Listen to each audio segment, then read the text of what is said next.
नमस्ते बालकों, मैं आचार्य रामप्रसाद सैनी उच्च माध्यमिक आदर्श विद्या मंदिर विवेकानंदपुरम में आप सभी भैयाओं को कक्षा 8 में पाठ 14 विद्युत धारा के रासायनिक प्रभाव भाग 1 का अध्ययन कराऊंगा। बालकों, आज जो हम पढ़ेंगे विद्युत धारा के रासायनिक प्रभाव के बारे में अध्ययन करेंगे। वैसे तो आपको ध्यान में होगा कि जो विद्युत है इसे कहते हैं, ये परिभाषा मैंने आपको पहले भी बता दी कि आवेश प्रवाह की दर को विद्युत धारा कहते हैं। यानी आवेश दो प्रकार के होते हैं, एक धनावेश होता है और एक ऋणावेशित होता है। विद्युत धारा के रासायनिक प्रभाव को समझने के लिए हम एक एक्सपेरिमेंट करते हैं बालकों। जो डायग्राम मैंने यहाँ जो व्हाइट बोर्ड है इस पर बनाया है। बालकों, जैसा कि आपको ध्यान होगा, ये दो जो है ये कार्बन की छड़ें हैं। कार्बन की छड़ें हमें जो पुराने जो शुष्क सेल होते हैं, उन शुष्क सेलों को जब फोड़कर उनमें से जो कार्बन की छड़ होती है उसको हम अलग से निकाल लेते हैं। तो ये दोनों कार्बन की छड़ें हैं और ऊपर ये जो लगी हुई हैं ये धातु की टोपी लगी हुई है। किसकी लगी हुई है बालकों?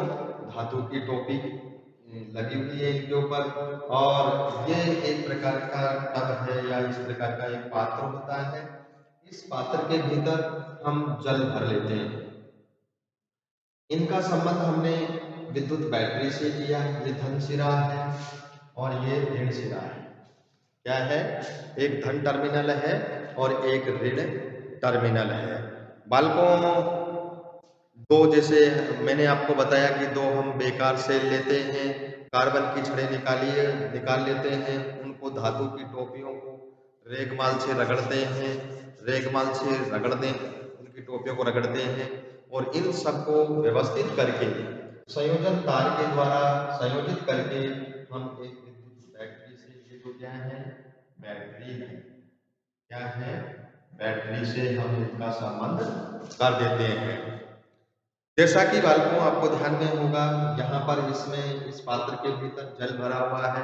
यदि इसमें हम एक चम्मच नमक या इसके अंदर कुछ जैसे नींबू का रस है या कुछ इसके अंदर मिला देते हैं जल के भीतर, तो ये विद्युत का चालन करने लगता है।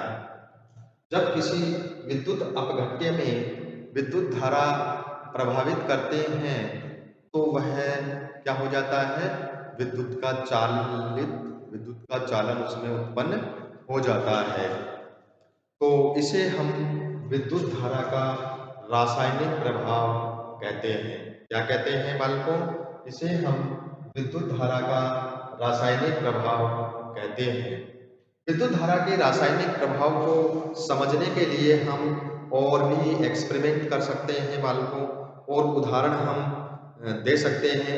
जैसे आपने देखा होगा, आलू को जब हम काट लेते हैं, आलू को जैसे यहाँ पर दिखाया गया है, आलू है उसको काट लिया, काट के उसको बीच में से ऐसे काट देते हैं, दो टुकड़े कर देते हैं आलू की, और उसके भीतर हम ऐसे तार का संयोजन करते हैं और यहाँ पर हम एक माचिस लेते हैं। माचिस की डिब्बी के ऊपर जो तार होते हैं उन तारों को, सुचालक तारों को लपेट देते हैं और यहाँ पर हम विद्युत चुंबक ले लेते हैं। क्या लेते हैं? विद्युत चुंबक लेते हैं। बालकों, जैसे ही हम बैटरी से विद्युत धारा प्रभावित करते हैं तो जो आलू होता है उस आलू को हम देखते हैं कि उसका जो धन टर्मिनल है, धन टर्मिनल, तो वहां पर हमें नीला सा धब्बा दिखाई देता है। क्या दिखाई देता है बालकों? एक नीला धब्बा हमें दिखाई देता है। तो हम इस प्रकार से परीक्षण करते हैं। परीक्षण करने के बाद में हम देखते हैं कि एक नीला धब्बा हमें वहां पर दिखाई देता है जो विद्युत धारा के रासायनिक प्रभाव को दर्शाता है। और जैसे ही हम उसमें देखते हैं तो यहाँ पर इसमें विक्षेप उत्पन्न होता है। जो चुंबक होती है उसके अंदर विक्षेप उत्पन्न होता है। तो बालकों, विद्युत धारा के रासायनिक प्रभाव को आप समझ गए होंगे। विद्युत धारा के प्रभाव को समझने के लिए आज हम एक और विधि है विद्युत लेपन। क्या है? अगला जो क्वेश्चन है हमारा विद्युत लेपन। लेपन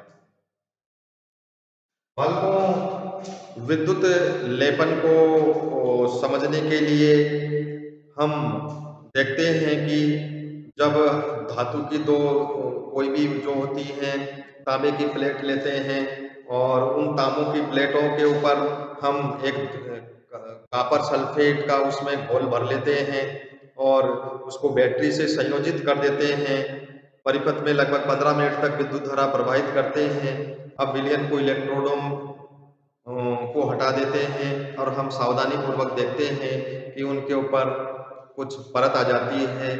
विद्युत के द्वारा जो लेपन करने की जो प्रक्रिया है किसी आभूषणों पर या किसी उन पर लेपन करते हैं तो उसे हम विद्युत लेपन प्रक्रिया कहते हैं। तो विद्युत लेपन जैसे आपने देखा होगा साइकिल के जो हैंडल होते हैं, मोटरसाइकिल की रिम होती है, हाथ की जो कलाई में पहनने वाली घड़ियां हैं, आर्टिफिशियल नेकलेस होते हैं, महिलाओं के आभूषण होते हैं, वो भी विद्युत लेपन प्रक्रिया द्वारा ही व्यवस्थित उनमें बिल्कुल ऐसे चमक आ जाती है और वो आर्टिफिशियल होते हैं। उन वो दूसरे जैसे मान लो सोने की उनको पीली उनके ऊपर परत चढ़ा देते हैं जो सोने जैसे लगते हैं। ऐसे जो नेकलेस होते हैं, महिलाओं के आभूषण होते हैं, हाथों की चूड़ियां होती है, अंगूठियां होती हैं और भी बहुत सारी चीजें होती हैं जिनके ऊपर लेपन किया जाता है। तो विद्युत लेपन प्रक्रिया को भी हमने समझा। तो आज के इस वीडियो में आप सभी ध्यान से समझेंगे, समझने का प्रयास करेंगे कि विद्युत धारा के रासायनिक प्रभाव को किस प्रकार से समझाया जा सकता है, किस प्रकार से हम विद्युत धारा के रासायनिक प्रभाव को समझने के लिए जो आलू वाला प्रयोग हमने किया कि आलू को काट दिया और उसके ऊपर हमने 2 पिने लगाकर उनको तार से संयोजित कर दिया। संयोजित करने के बाद में यहाँ पर बैटरी से उसका संबंध कर दिया यहाँ और वहाँ पर एक चुंबक लगा दिया तो हम देखते हैं कि उस चुंबक के अंदर विक्षेप उत्पन्न होता है। तो फलों में भी इसे जो आलू हैं इनमें विद्युत धारा प्रभावित होती है, इनसे होती है, इसे हम विद्युत धारा का रासायनिक प्रभाव कहते हैं। तो आज के इस वीडियो में हम बालकों इतना ही समझेंगे, समझने का प्रयास करेंगे। जय हिंद, जय भारत।